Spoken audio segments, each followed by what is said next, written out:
thank you very much. We have some people that have captivated the attention of the whole world, not just our country, the whole world, and they're very brave, and that was a lot of rocket under them. I never saw anything like that. We were talking about it. It's I don't know how they do it. I wouldn't want to do it, but it takes people like this to make our country great. And again, I've never seen anything. Everybody I knew, they wanted to see the launch, and they especially wanted to see a successful landing. And Jared, I want to congratulate you what you've done at NASA. I made a great choice. And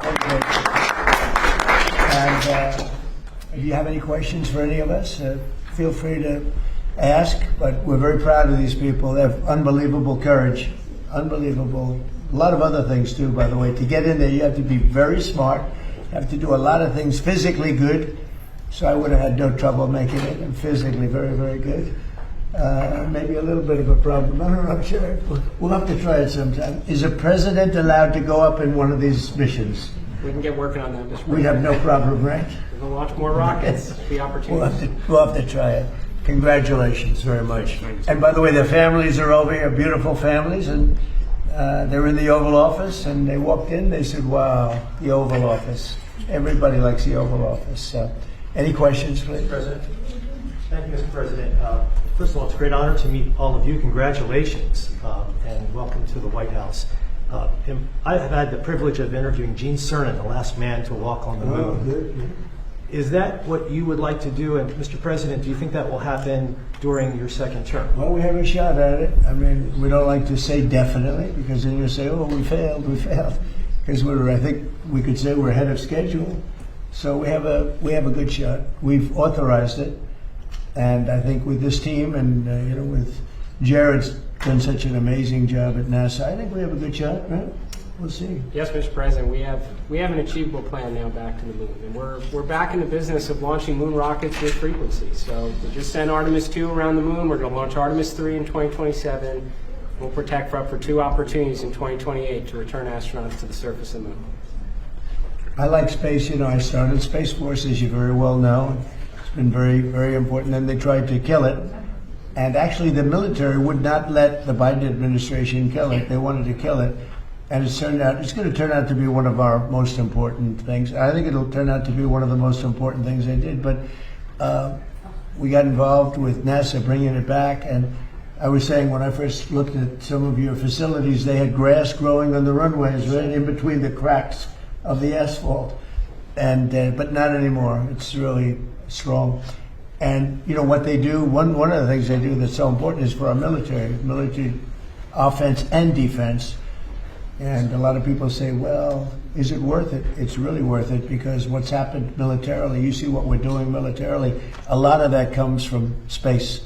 So it's been pretty great. Good question. Yeah. Thank you, Mr. President. I have 2 questions for you. First, on the topic of space, do you have an update on the UFO files and when we're going to be seeing those? Well, I think we're going to be releasing as much as we can in the near future. For some reason, and I guess it's just a reason that's been in the minds of people for a long time, and that is they want to find out about the UFOs and anything having to do with UFO or related material. And we're going to be releasing a lot of things that we have. And I think some of it's going to be very interesting to people. I've interviewed people, my first term primarily, but I interviewed some pilots, very solid people, and they said they saw things that you wouldn't believe. So you're going to be reading about it. Yes. Sir, you spoke to Vladimir Putin not too long ago. Did you talk to him about today? Did you talk to him about the progress in the space area, and what else did you talk about? I didn't talk about space. No, I talked about Ukraine,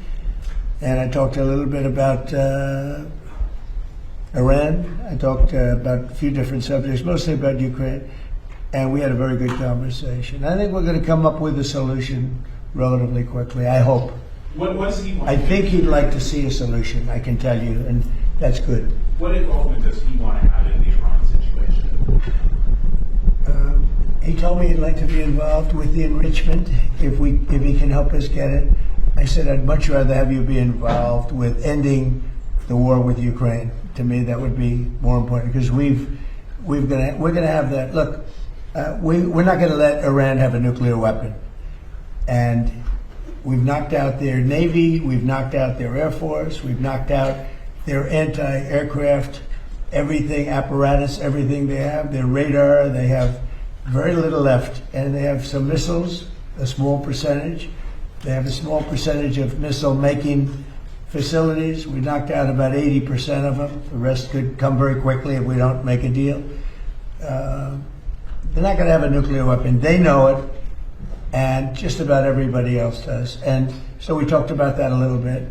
He doesn't want to see them have a nuclear weapon either. But I had a long talk with President Putin. I suggested a little bit of a ceasefire, and I think he might do that. He might announce something having to do with that. Did he announce it yet? No, but I was wondering, I was just going to ask you. No, I asked him about, even if it's a little ceasefire, there's so many people being killed, it's so ridiculous. Yeah, thank you, Mr. President. In light of today's Supreme Court ruling on the Voting Rights Act, do you want Republican states in the South to look at redrawing congressional districts before the You have midterms? to tell me, when did the ruling come out? I've been with the astronauts, I've been with contractors because we're trying to get the ballroom built Yeah. ahead of schedule. It's right on schedule. It's ahead of schedule now. I want to keep it that The ruling way. came out today. And I was also with commissioning some people, but one of, David Warrington's son, I don't know, you know David, everybody knows David. He's got this incredible son, so he was just sworn in, so we had other things. Tell me about the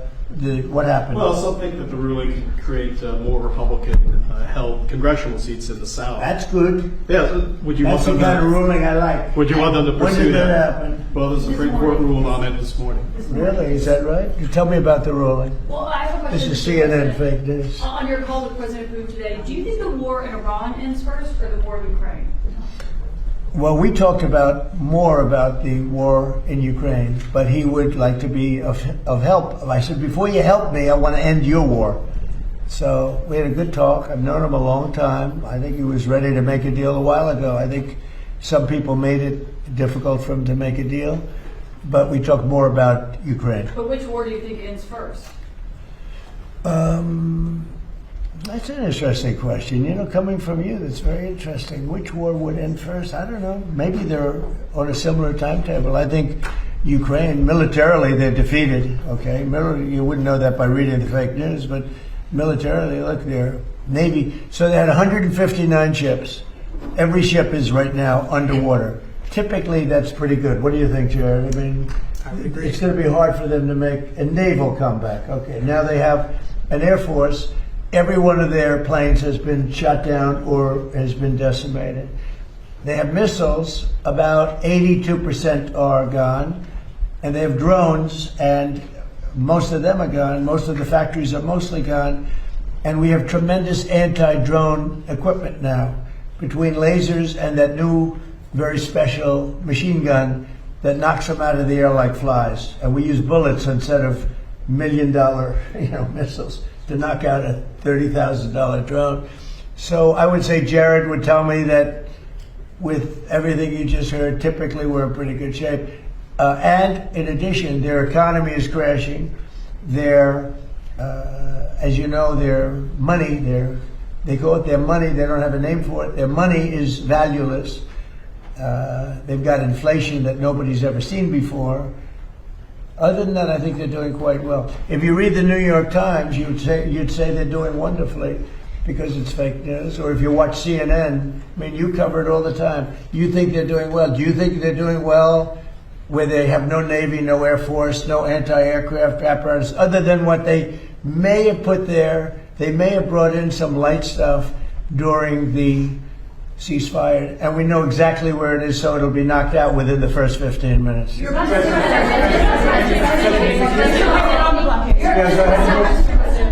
very much, Mr. President. I want to go back to the Supreme Court ruling on the Voting Rights Act. I know you said you haven't seen it. When did it come out, just now? No, it came out this morning, but basically very much narrows the Voting Rights Act. Was it And considered a win for a win for Republicans? I love it. absolutely. But my question, This is a very good, we can end this news conference.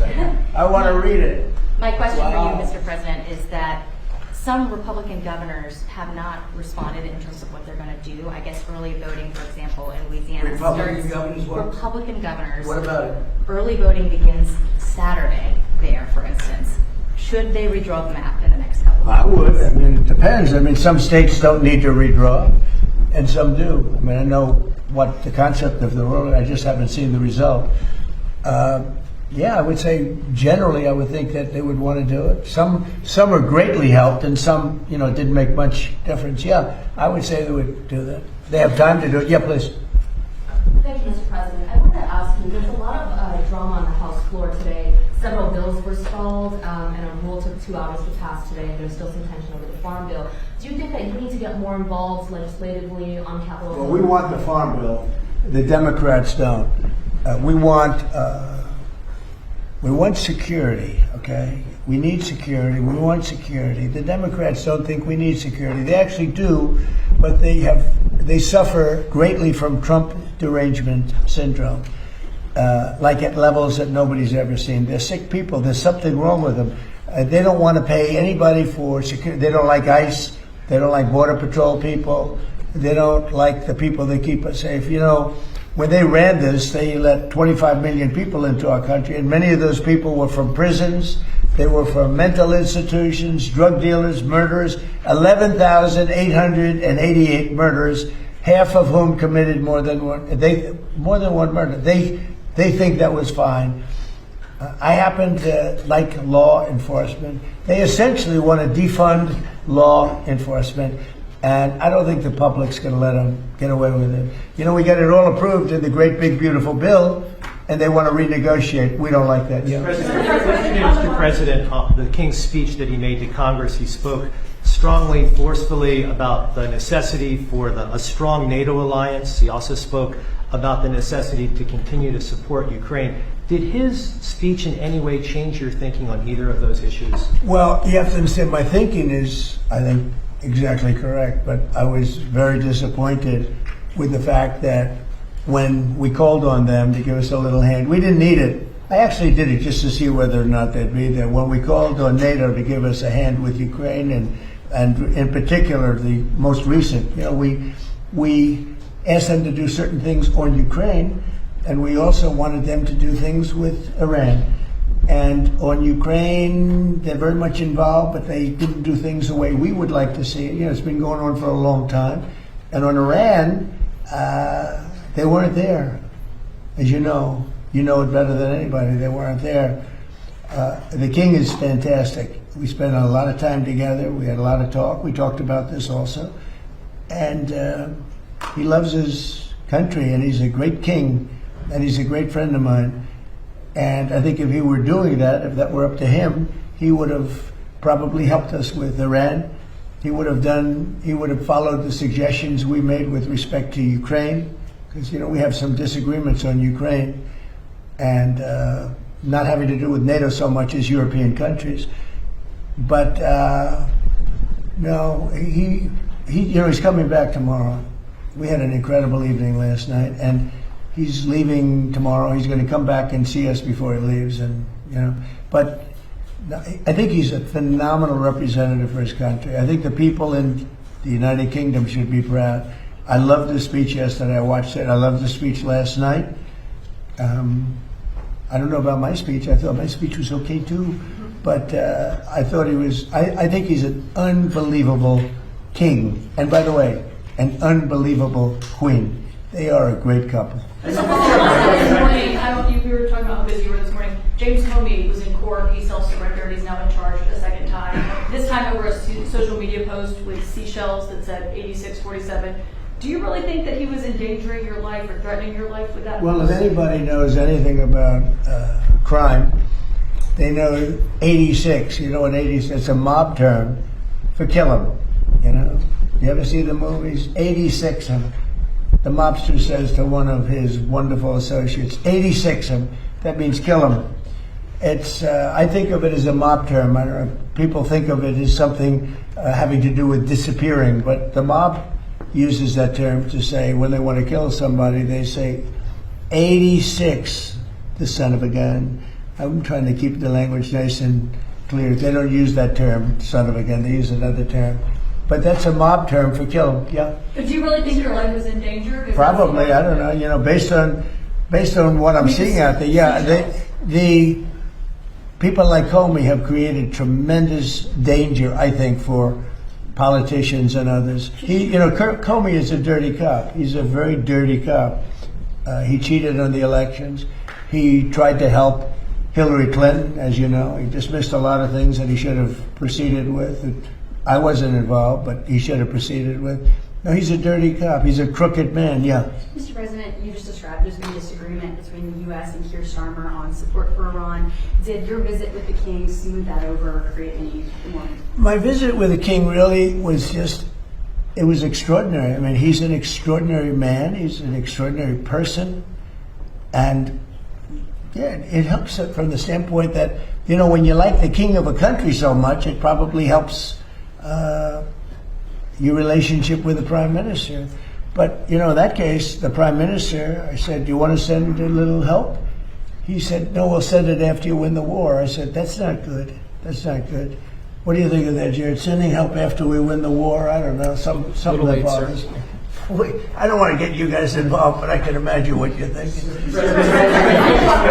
The United Arab Emirates, the UAE, they pulled out of OPEC. Yeah, what do you think about I that? think it's great. I think it's great. Look, I know him very well, Mohammed, and very smart. And he probably maybe wants to go his own way. That's a good thing. I think ultimately it's a good thing for getting the price of gas down, getting oil down, getting everything down. They have it all. He's a great leader, actually. So no, I'm okay. They're having some problems in OPEC. Kevin Warsh passed a hurdle today. The Senate Banking Committee confirmed his nomination and will go to the Senate floor. He'll be on the Fed in mid-May. Is it your expectation that he can persuade the other Fed governors to lower interest rates? Well, we'll see. They should, recently, because it's a good time to lower them. We're the most prime country anywhere in the world. We're right now having investments made in our country at a level that nobody's ever seen. No other country's ever seen it. Tens of billions of dollars are being invested. Factories, auto plants, AI. Not just AI, because AI is new. We're leading China by a lot in AI, as you know. I'm letting them build their own electric plants. They're building them, otherwise you could never do it. It was a concept that I came up with. I'm very proud of it. And by the way, they're building electric plants that people in the utility industry have never seen before. They're saying, man, that's incredible. So they're building these massive buildings that cost billions of dollars, and they're building their own electric plants. So they're not taking from a source or the old grid, an old grid that wouldn't be able to do it. No, we're leading with everything. But in the history of our beautiful world, there's never been a country that has so much money being invested in it as us. And tremendous number of auto plants, by the way. The auto plants are coming out of Canada, Mexico, Japan, South Korea, Germany. They're all coming to the United States. And the reason is I have a very smart tariff policy. We were taken advantage of for years. We were being ripped off by other countries for years. And those days are over. Yeah, please. Mr. President, regarding Iran, how long are you prepared to maintain the blockade? Could that go several more months? Well, the blockade is genius, okay? The blockade has been 100% foolproof. It shows how good our Navy is, I can tell you that. Nobody's going to play games. We have the greatest military in the world, and I built much of it during my first term, and we've been building it since. And the greatest anywhere in the world, nobody even close. And you see that, whether it's Venezuela, and they have a good military in Venezuela, but it was over in one day. It was actually over in about 48 minutes. Iran, the same thing. Militarily, we've wiped them out. They have no military left.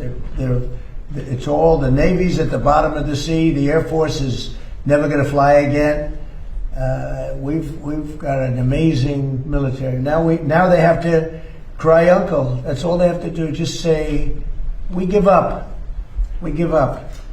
But their economy is really in trouble. So it's a dead economy. So will the Operation Fury and the blockade get Iran to nuclear talks fast enough, or do you think another wave of strikes will be necessary? I don't know. It depends. We have talks. We're having talks with them now, and we're not flying anymore with 18-hour flights every time we want to see a piece of paper. We're doing it telephonically, and it's very nice. I make a call, or I have my people make a call, and the answer. I always like face-to-face. I consider it better. But when you have to fly 18 hours every time you want to have a meeting, and you know what the meeting's all about, and you know they're going to give you a piece of paper that you don't like before you even leave, it's ridiculous. They've come a long way. The question is whether or not they're going to go far enough. So at this moment, there will never be a deal unless they agree that there will be no nuclear weapons. Yeah, go ahead. Are you considering relocating NASA's headquarters out of D.C.? States like Florida, Texas, and Ohio have expressed interest. You're going to have to say it differently. Sorry, are you considering relocating NASA's headquarters out of D.C. once the lease is up? States like Texas, Ohio, and Florida. Well, the best man to tell you that is the man standing right over here. You heard that question with those beautiful ears of yours?